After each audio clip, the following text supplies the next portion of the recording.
The crisis of 1991 to 1996, the collapse of the Soviet system. Causes: the planet Soviet economy was destroyed over the year due to the inefficient leadership and the lack of a normal market system. The general fall of the Union economy in the late 1980s, early 1990s exceeded 50%. All the proposed programs to rescue the economy turned out to be ineffective. The program of Ryzhkov-Abalkin, 500 days of Yavlinsky and Gorbachev. The system of production relations required a radical reconstruction with meant, first of all, a change in the form of ownership of the means of production.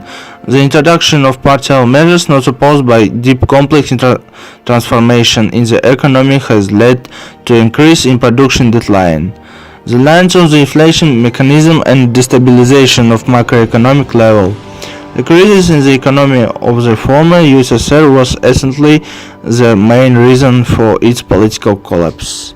Having gained independence, Kazakhstan didn't get rid of the heavy legacy inflation research 57 to 58% per month, held by a ruble investment from Russia and Uzbekistan. The complete stagnation of production under condition of a rupture inter-republical industrial and economic ties, accompanied by a non-payment crisis and lower living standards. K. Anti-crisis program. In April 1992, the president of Kazakhstan, Nursultan Nazarbayev, put forward a strategy for the political and economical development of the country until 2005.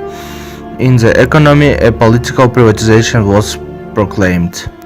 Basic measures. First, Kazakhstan, which left the ruble zone in November 1993 as a matter of urgency in absolute secrecy, introduced the national currency tenge, and this movement was a starting point for independent economic development. Second, the most important directions was the attraction of foreign investment. As a result, by 1996, Kazakhstan became the leader in the post-Soviet space in attracting foreign direct investment. Achieved results. For 4 years, sent to anti-crisis measures, the critical decline in production was stopped. The rate of inflation decreased from 10% in 1994 to 1.6% in 1995.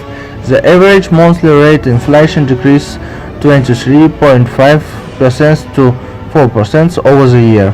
The sharp decline in inflation has made it possible not only to stop the decline in real wages in national economy, but also to achieve an increase of 3 to 5% compared to last year's level. Some features of social politics of the Republic of Kazakhstan. The period of progressive reform in the political system of Kazakhstan in the first decade since gaining state independence is characterized by the fact that the democratization of the political system was in full swing in the Republic. As experts note, the democratic vectors of development processed within the framework of the so-called the third wave of democratization, which covered the countries of post-totalitarian regimes. In the first years of independence, the leadership of Kazakhstan faced the task of determining its own model of state political system. The process of state building depended on the choice of presidential and parliamentary system of government, solving the problem of separation of powers, decentralization of power, etc. The peculiarity of the Kazakhstan model of political development was that the political reforms were initiated by the political elite. The reforms were top-down. At the same time, the political elite was closely consolidated around the political and economic reforms carried. Another feature of the initial stage of political transformation of Kazakhstan society was that the institutionary republic was not prepared for democratic changes, either from an economic or a socio-cultural standpoint. In other words, political reform started from scratch, overcoming the great difficulties associated in general with the complexity of the situation of the period itself. Among the most pronounced factors that have had a significant impact on the nature of social-political change, we highlight the following.